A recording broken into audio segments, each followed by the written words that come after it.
그래서 습도 때문에 인데다가 비가 번개.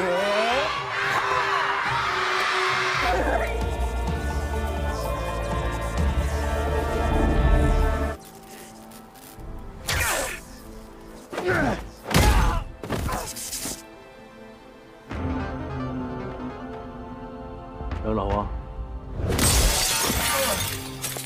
Halo teman-teman semuanya, gimana kabar kalian?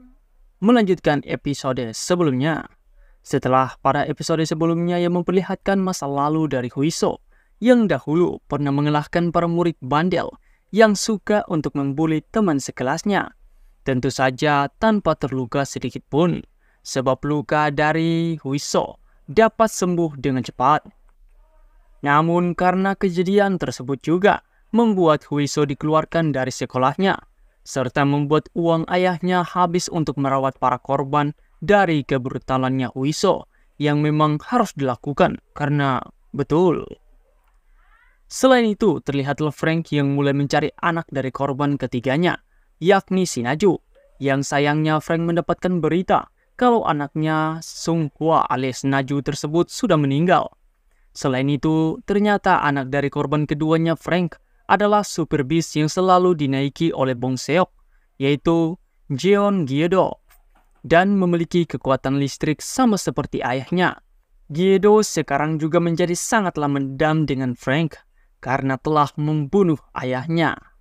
Selain itu, rupanya Bong Seok, Gang Hon, serta Huiso selama ini telah diawasi oleh Pak Min lewat agen bawahannya yaitu Kepala Sekolah Raihun, lewat sebuah proyek PPBN alias Proyek Pengembangan Bakat Nasional, di mana proyek ini adalah proyek yang berkedok sebuah sekolah yang akan memantau perkembangan dari anak-anak yang memiliki kekuatan super, tentunya tanpa disadari oleh para siswa tersebut maupun orang tuanya sendiri, selain para agen intelijen manusia super itu sendiri. Cerita pun berganti kepada Gyedo kecil yang sedang belajar aliran listrik di tubuh manusia oleh gurunya, dengan cara menggosokkan buku di ketiak, lalu menaruhnya di rambut dan menaikkannya perlahan-lahan. Dan hal itu berhasil dilakukan oleh Gyedo, karena tentu saja Gyedo memiliki kekuatan listrik di dalam tubuhnya. Cerita pun berlanjut memperlihatkan Gyedo yang sudahlah remaja dan sedang bersekolah di sekolah Jongwon, di mana Guru Kim sedang melatih fisik dari Gyedo. Namun sayangnya, nilai ujian fisik dari Gyedo sangatlah buruk. Dan pada akhirnya, Guru Kim menyarankan agar Gyedo melanjutkan kuliahnya dengan memilih jurusan penyiaran atau hiburan. Pada akhirnya, Gyedo mengikuti audisi untuk menjadi figuran manusia petir. Dan tentu saja Gyedo berhasil terpilih berkat kekuatan listriknya. Gyedo pun mulai tampil di acara TV sebagai manusia petir. Gyedo juga terlihat sangatlah senang dengan pekerjaannya tersebut. Sayangnya, suatu ketika saat sedang tampil di depan banyak sekali penonton anak-anak, secara tak sengaja, Gyedo melakukan kesalahan dengan kekuatannya dan membuat semua anak-anak mau nangis. Dan benar saja, karena kejadian itu, Gyedo pun langsung dipecat dari pekerjaannya itu. Selain itu, saat pulang ke rumah, Gyedo malah menemukan ibunya yang sudah terbaring tidak bernyawa. Gyedo pun hanya bisa terdiam di rumah duka sendirian sampai ayahnya datang, dan mereka pun saling berbincang mengenai masa lalu mereka yang tidak akrab. Yong Seok juga bilang kalau dia sekarang sudah pensiun dari pekerjaannya sebagai agen dan sekarang sedang membuka toko buku bekas. Beberapa hari pun berlalu, dan Gyedo pun mengunjungi ayahnya untuk menyerahkan baterai berisi kenangan dari ibu mereka. Jadi gini guys, selain memiliki kekuatan listrik di tubuh mereka, mereka berdua juga dapat mengantarkan listrik ingatan ke sebuah benda elektronik dan menyimpan ingatan tersebut untuk dilihat di lain waktu. Itulah sebabnya ketika Gyedo menggunakan baterai tersebut di rumah duka ayahnya, Gyedo akhirnya mengetahui kalau Frank lah orang yang sudah membunuh ayahnya. Setelah itu, Gyedo pun mulai menjalani harinya dengan melamar begitu banyak pekerjaan, namun tidak ada satupun lamarannya yang diterima. Gyedo yang stres pun mulai minum-minum. dan sempat membantu seorang Super Beast yang mesinnya mogok.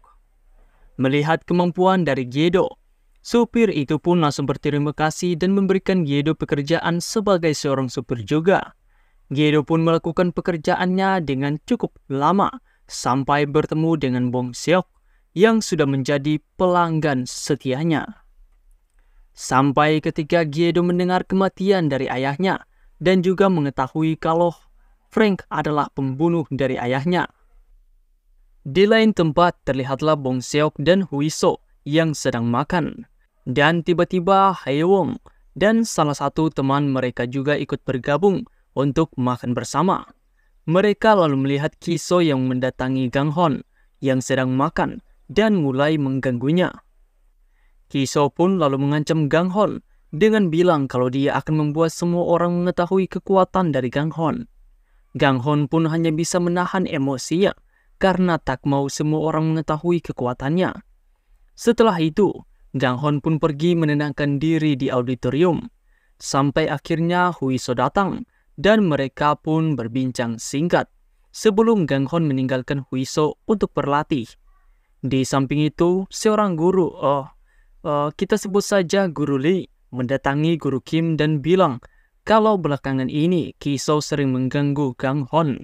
Untung saja Gang Hon selama ini dapat menahan diri untuk tidak melepaskan kekuatannya.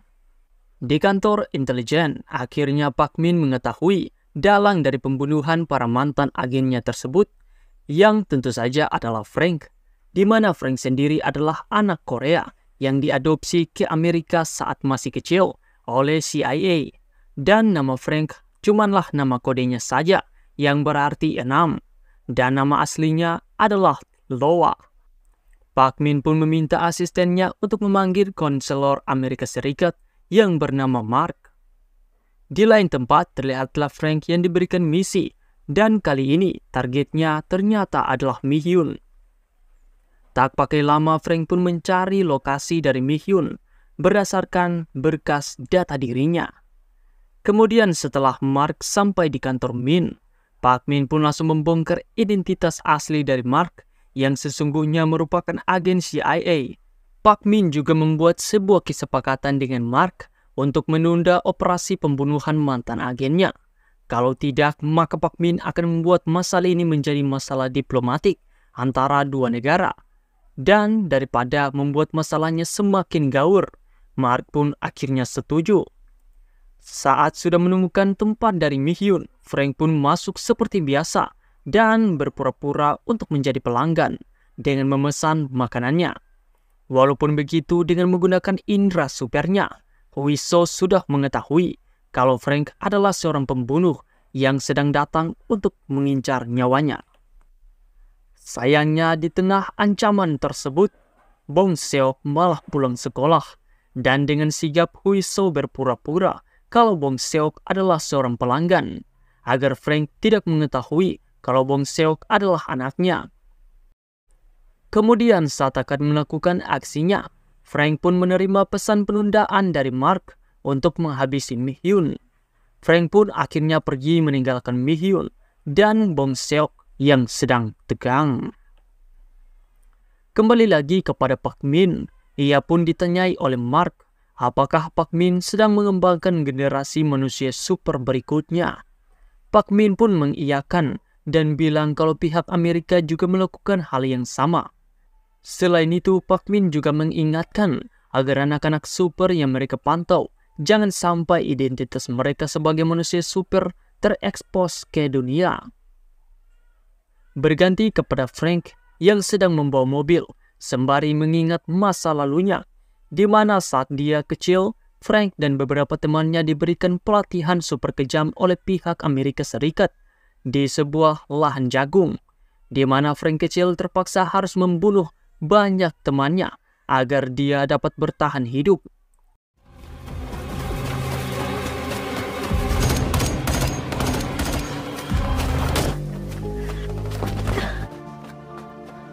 Yes, sir. My name is Frank.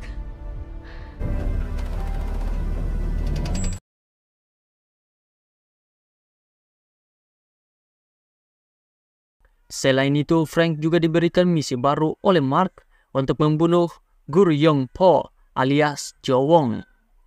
Sayangnya di tengah jalan, Gedo yang melihat Frank, dia pun langsung saja menyuruh semua penumpangnya untuk turun. Dan dengan brutalnya Gedo mulai mengejar mobil Frank. Sampai ketika sudah berada di tempat sunyi, Frank dan Gedo pun mulai berkelahi.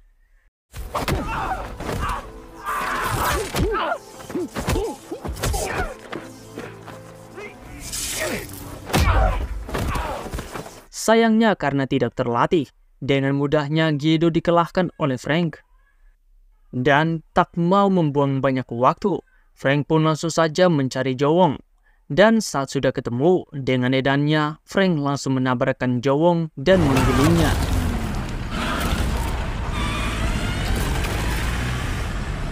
Setelah dirasa cukup, Frank pun bergegas pergi dari TKP menuju ke tepi sungai untuk noki-noki sedikit.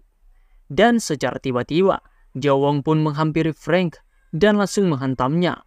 Pada akhirnya perkelahian antara dua orang dengan kekuatan bergenerasi pun terjadi dengan sangat sengit.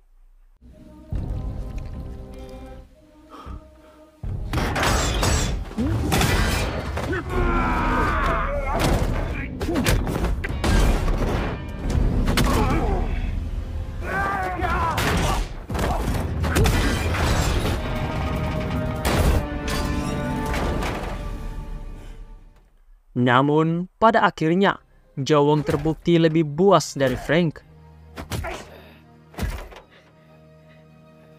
Jowong juga mengirimkan pesan kepada Mark kalau dia akan membunuh Mark.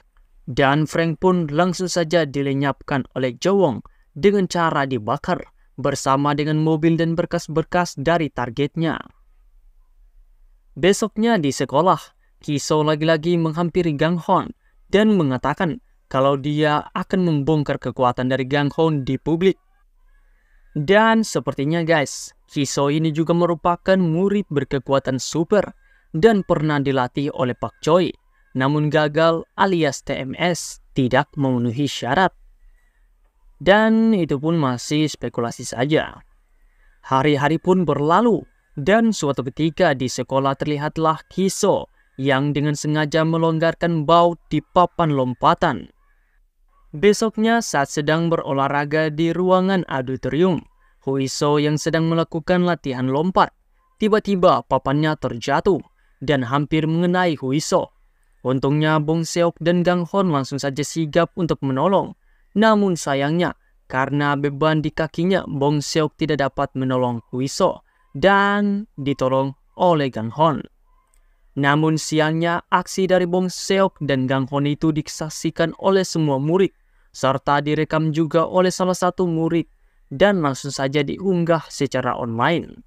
Semua orang pun terkejut melihat kejadian tersebut dan Kiso yang sedang mengawasi dari podium hanya tersenyum manis karena senang aksinya telah berhasil.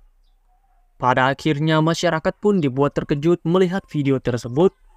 Di kantor sendiri, Pak Min sangatlah murka karena kemunculan video tersebut yang membuat pekerjaan mereka sebagai Badan Intelijen Negara Khusus Manusia Super bisa terancam terungkap oleh dunia. Selain itu, Jowong dan Mi-hyun yang melihat video itu pun menjadi sangatlah terkejut dan mulai khawatir kalau anak-anak mereka nantinya akan diincar. Setelah kejadian tersebut, terlihatlah Bong Seok yang galau karena dikarenakan beban di tubuhnya, dirinya tadi tidak dapat menolong Huiso. Setelah itu, Bong Seok pun mulai melatih kekuatannya supaya dirinya dapat mengontrol dan dapat terbang. Dan setelah sedikit bersusah payah, Bong Seok pun akhirnya berhasil mengontrol kekuatannya dan terbang bebas di langit. Sayangnya dia ketahuan oleh Mi-hyun. Mi-hyun pun marah karena Bong Seok menggunakan kekuatannya. Bong Seok di situ melepaskan seluruh perasaan dan rasa frustasinya. Bong Seok mengatakan kalau dia tidak mau lagi untuk menyembunyikan kekuatannya dan ingin untuk tidak lagi menggunakan pemberat di tubuhnya serta dapat terbang bebas. Mi-hyun yang sangatlah kesal pun lalu mengatakan kepada Bong Seok kalau dia tidak mau Bong Seok berakhir seperti ayahnya. Dan seketika kita pun diperlihatkan ingatan sedikit dari Bong Seok di mana sewaktu dia masih kecil, dia dan ayahnya pernah terbang bebas di angkasa, di langit. Sementara itu, video yang sudah viral tersebut akhirnya sampai di Korea Utara, lalu membuat seseorang petinggi militer di sana memerintahkan seseorang untuk pergi ke Korea Selatan. Cerita lalu berganti flashback pada tahun 1987, memperlihatkan sebuah pesawat yang sedang terbang, dan mendadak muncullah seorang pria yang adalah ayah Bong Seok, yaitu Jim Do-sik, yang memiliki kekuatan untuk terbang. Do-sik lalu mendekati jendela pilot dan mengatakan kalau di dalam pesawat terdapat bom. Sayangnya karena salah paham dan tidak dapat mendengar dengan jelas, pilot itu pun malah mengira kalau Do-sik adalah seorang teroris, dan secara tiba-tiba bom pun meledak dan menghancurkan pesawat tersebut.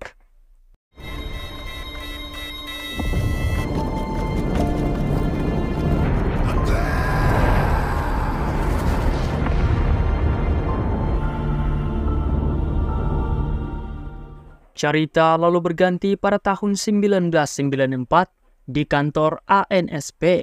Terlihatlah Pak Min yang sedang memberikan tugas kepada Mi Hyun, di mana misi tersebut adalah untuk mendekati Monsan alias Do-sik, yang merupakan agen rahasia NSP terelit, dan mencari tahu tentang kepribadian dari Do-sik untuk menilai apakah Do-sik bisa menjalankan sebuah misi rahasia yang akan diberikan kepadanya nanti.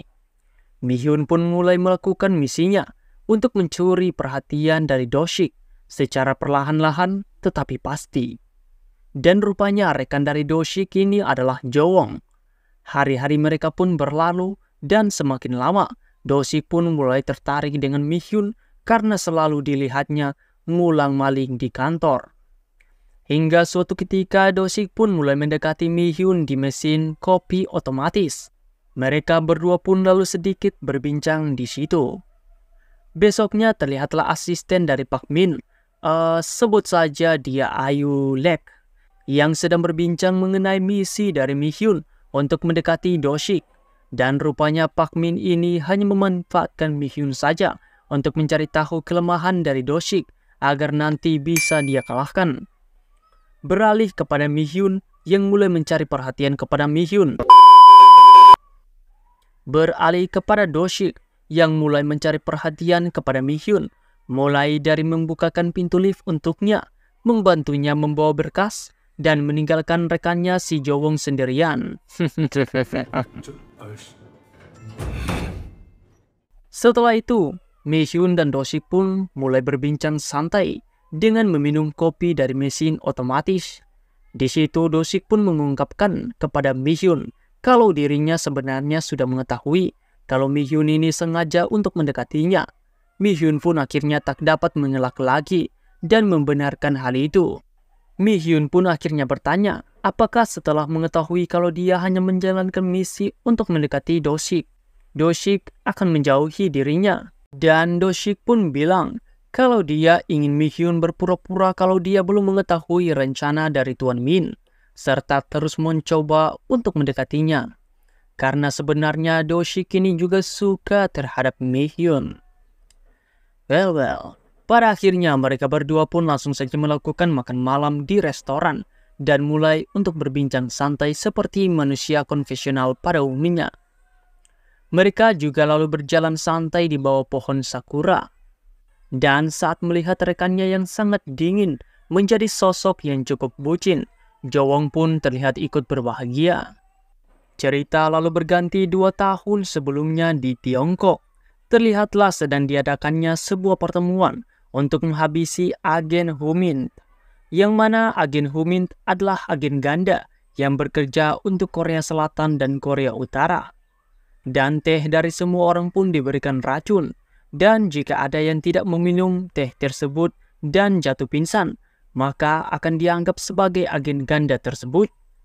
Dan setelah itu, para agen ANSP, susah banget sih, langsung menghabisi semua orang yang merupakan agen ganda, termasuk rekannya sendiri.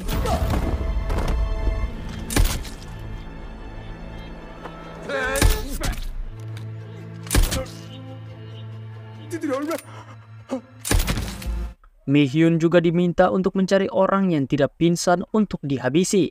Akan tetapi karena masih memiliki hati nurani, Mi-hyun yang menemukan orang yang tidak pingsan, dia pun memilih untuk membiarkannya dan dengan sengaja melemparkan granat untuk membuat semua agen ganda dapat melarikan diri.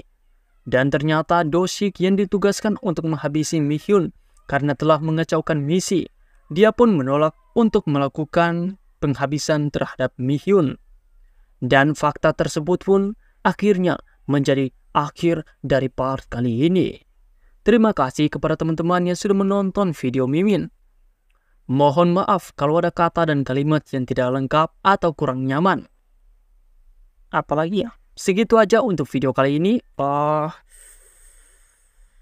See you for next video guys. Sampai jumpa. Mimin pamit undur diri untuk mandi.